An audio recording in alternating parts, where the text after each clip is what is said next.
Welcome to Ganesh vlog. இன்னைக்கு என்ன செய்ய போறோம்னா காலிஃப்ளவர் சில்லி பண்ண போறோம். காலிஃப்ளவர் வெட்டியாச்சு. தண்ணி சூடானாலே காலிஃப்ளவர் எடுத்து பாயில் பண்ண தண்ணியில பார்த்தரலாம். இப்போ வந்து காலிஃப்ளவர் எடுத்து நம்ம போட்டுக்கலாம். மஞ்சத்தூள் கொஞ்சம் போட்டுக்கலாம். உப்பு போட்டுக்கலாம். காலிஃப்ளவர் வந்து இப்போ பாயில் பண்ணியாச்சு. இப்போ பொரிக்கிறதுக்கு வந்து மசாலா ரெடி பண்ணலாம். சிக்கன் மசாலா போட்டுக்கலாம். கார்ன்ஃப்ளவர் மாவு போட்டுக்கலாம்.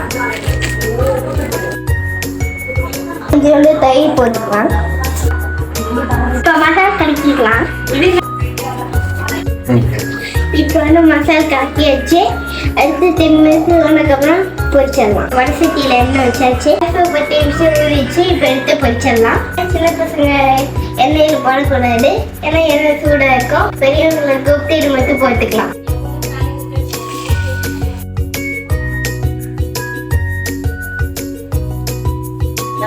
இப்போ வந்து காலிஃப்ளவர் பொரிச்சாச்சு. டேஸ்ட் பண்ணி பார்க்கலாம். சூப்பராக இருக்கு. இதுதான் என்னோட ஃபர்ஸ்ட் வீடியோ. இதில் ஏதாச்சும் என்ன அடுத்த வீடியோவில் மாட்டிக்கிறேன். பாய்.